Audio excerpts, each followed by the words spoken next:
మండలం పెద్దముప్పారం గ్రామంలో social welfare hostel దానిపైన ఇంకేటికి వచ్చారు. అసలు సర్వేలో బయట తెలుసుకుందాం. నేను జరిగిన విషయం అండి, వివిధ పత్రికల్లో వచ్చిన ప్రకారం డిస్ట్రిక్ట్ ఆఫీస్ నుంచి వచ్చిన ఆదేశానుసారంగా ఎంక్వైరీకి వచ్చాను. ఈ ఎంక్వైరీలో మా గతంలో పనిచేసిన హెచ్డబ్ల్యూ ఇచ్చిన లిస్టు ప్రకారం అన్ని సరుకులు చూశాను.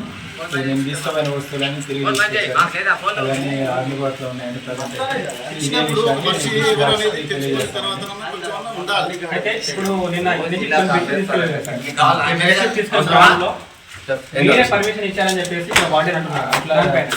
ఇట్లాంటి షిఫ్టింగ్ అయ్యే విషయం ఏదైనా సరేనండి, హెచ్డబ్ల్యూ మాకు లెటర్ పెట్టాలి, లేకపోతేనేమో ఓరల్ అనే పర్మిషన్ తీసుకోవాలి. ఎటువంటి పర్మిషన్ తీసుకోవాలి. మరి ఇక్కడ నుంచి బెడ్షీట్స్ ఎక్కడ తీసుకోవాలని చెప్పారు? Maripeda boys hostel. మరి అక్కడికి ప్రభుత్వం నుంచి బెడ్షీట్ రాలేదా పిల్లలకి? అంటే చాలా చోట్ల సార్ ఇవి వచ్చి 4 సంవత్సరాలు పరిస్థితి చాలా వరకు. అందుకోసం చిని పోవడం, రెండోది పైన క్లాత్ పోవడం జరిగింది. అందుకోసం మరి పరిపాడ కూడా ఆయన హాస్టల్ కాబట్టి ఆ ఉద్దేశంతో తీసుకెళ్ళాడు. మరి ఇక్కడ ఉన్న హాస్టల్లో పరుపులు కూడా మేము చూసాం. ఆ పరుపులు చాలా వరకు ఖరాబ్ అయిపోయాయి. మరి వాటిని వీటి ప్లేస్ చేసి పాత తీసి బయట వేయచ్చు కదా. మరి ఇక్కడి నుంచి అక్కడ రెడ్డి తీసి పంపిస్తే నెక్స్ట్ పిల్లలకి ఇక్కడ ఏం ఆడతారు?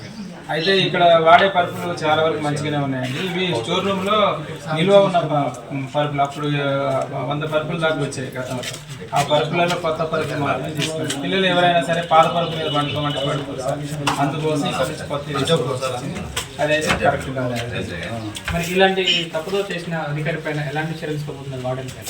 ఈ విషయం అంతా డీటెయిల్ రిపోర్ట్ రాస్తున్నాను నేను. ఈ రిపోర్ట్ రాస్తున్న విషయాన్ని జిల్లా కార్యాలయాన్ని సమర్పిస్తాను.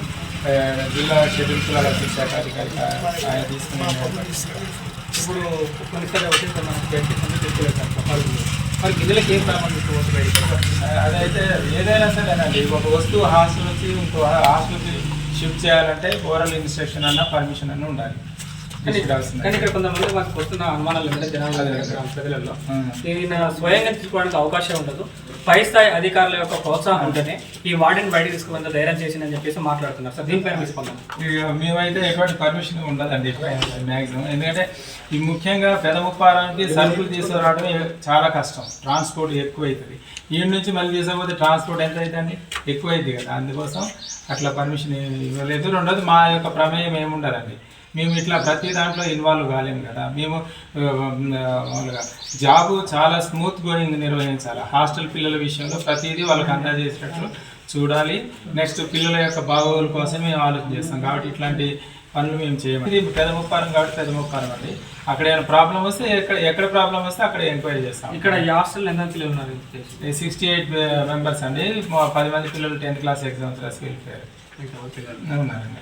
మరి ఇప్పుడు మొత్తం టోటల్గా మీరు హాస్టల్లో ఉన్న బెడ్షీట్ చెక్ చేశారా? చెక్ చేశాను. రూమ్ వైజ్ పిల్లలు వాడని కలిపి చెక్ చేశాము. గతంలో ఇది నా ఇన్ఛార్జి కాబట్టి గతంలో ఇన్ఛార్జి ఇచ్చిన నీలం నాగరాజు గారు ఇచ్చిన లిస్ట్ ప్రకారం కరెక్ట్గా ఉన్నాయి. ఇప్పుడు బెడ్షీట్స్ వేసుకొని నేను ఎన్ని తీసుకుంటాను లెక్కలో అన్ని రిటర్న్ వచ్చాయండి. మొత్తం ఎన్ని తీసుకెళ్ళారు? ఎన్ని అని తెలియదండి మాకు. ఇక్కడికి వచ్చిన తర్వాత ఈ హాస్టల్లో ఎన్ని ఉండాలి అన్నీ ఉన్నాయి. ఇప్పుడు ఇక్కడ వచ్చేసి పిల్లలకు ఏంగా బెడ్షీట్స్ స్టోర్ రూమ్ లో ఉన్నాయి కదా సార్, ఎన్ని ఉన్నాయి అనుకుంటున్నారు మీరు అక్కడ పరుపులు? అవి 47, కొత్త 47 దాకా ఉన్నాయి. కొత్త 47 నియర్లీ 47 ఉన్నాయి. 47. కానీ నిన్న రోజున వార్డెన్ సార్ చెప్పిన లెక్క ప్రకారం బయట తీసుకొచ్చినవి 55 మాకు లెక్క వచ్చినాయి. కానీ మీరు ఎట్లా 45 అంటున్నారు? 40 అంటే పక్క రూమ్ లో ఏసీ ఉండొచ్చు అండి.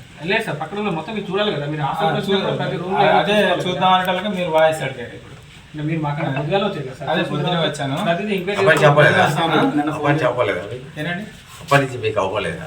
అంటే కొన్ని రూమ్లలో కూడా కొత్త హాస్టల్ ఇంక్వైరీకి వచ్చినప్పుడు ఏం చేస్తారంటే ప్రతిదీ తెలుసుకున్న తర్వాత మీరు రిపోర్ట్ చేయాలి కదా. అంటే నేను కొత్త డీటెయిల్ చేసుకున్నాను. మీరు ఇలా క్వశ్చన్ చేశారు కదా, పాత ఎన్ని కొత్త అందుకనే రాసుకున్నాను.